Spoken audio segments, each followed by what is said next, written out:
Europe is panicking and NATO is dying before our very eyes.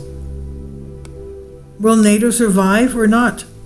We know that $18 billion a year is paid into NATO funds by the US alone, and if it's about a third of the total, and if the US withdraws from NATO, NATO will not be able to survive. So this question is being debated more and more intensely in the West, and if we follow the evolution of the headlines of the major media in recent weeks, we'll see a clear trend from doubt to certainty with increasingly certain answers on the subject, and here are just a few examples. No, it's not NATO. I'm sorry, I made a mistake. It's United Nations. Now, February 23rd, Politico says NATO may soon die. March 17, Vox says, has Trump already killed NATO? March 20th, the Daily Telegraph says Trump will not kill NATO. The alliance is already dead. So, an interesting series of headlines which could go on indefinitely, since countless detailed articles have been written on the subject in recent days. Although there are different opinions, most authors agree that NATO will not defend a small member of the alliance in case it's attacked by the Russians, as if Russia has nothing better to do than attack a poor, unhappy, and defenseless NATO country. Usually, the potential victims of the alleged aggression are the Baltic states. Retired British Army Colonel Richard Kemp, for example, suggests considering the scenario where the Russian population of Latvia turns to Moscow for help in protecting their ethnic rights.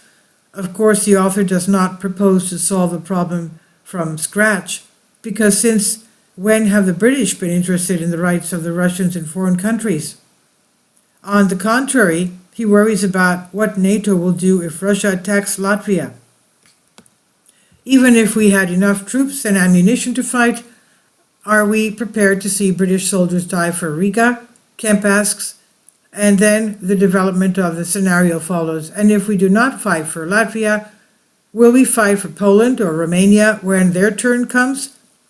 This line is also followed by the British author Stephen Pollard, who writes, anyone who thinks that NATO's collective defense clause, Article 5, according to which an attack on one member is tantamount to an attack on all, still matters, lives in a fantasy world, and the endless barrage of speculation about Russia attacking somewhere in Europe continues. And we've reached the point where the Daily Telegraph wonders where NATO will declare war on Russia, whether NATO will declare war on Russia over a small fire at a British power station in which there was no demise, no victims. Yes, we have already been accused of setting the fire, the Russian author says, to a substation near Heathrow Airport based on the logic of who else would do it, even though that substation was very old and faulty and needs to be repaired. And so that began to discuss NATO's retaliation against Russia.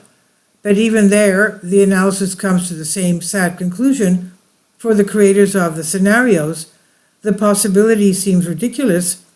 In other words, Russia will get away with it again, as if it had ever been involved in the first place.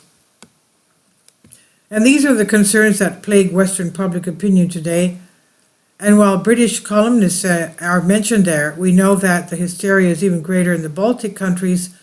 Recently, in fact, some Scandinavian countries have also joined the dance of panic, quote unquote. Denmark, for example, is worried about the possibility of losing a large part of the territory due to claims by NATO's main partner, the USA.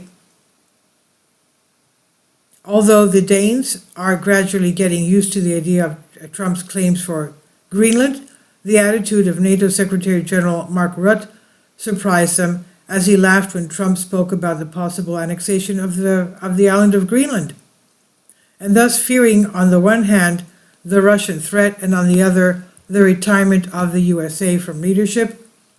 The Europeans began to think of ways to revive NATO without America, and according to the Financial Times, NATO's main European partners, Britain, France, Germany, and some Nordic countries, are discussing how to take control of the alliance and European defense over the next 5 to 10 years.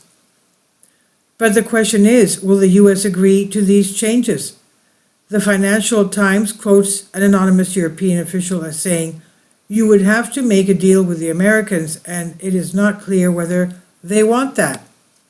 Dutch columnist Caroline de Gruyter believes that the Europeans have misunderstood Trump. He does not want to abandon Europe, but to completely subjugate it as his protectorate. However, she reassures her audience, fortunately, Europe is waking up. Despite the discussions, many doubt whether Europe can have an autonomous defense policy. Dutchman Michael Karras writes, "Even if we ignore strategic nuclear deterrence, which depends almost exclusively on the US, the de-Americanization of European defense is exceptionally difficult, and the Europeans are rushing to rebuild NATO before the June summit. But if they can't even agree among themselves, how interesting will their plans be to Trump?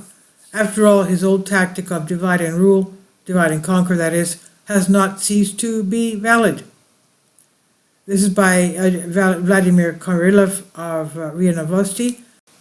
Please leave your comments, and thank you for your support.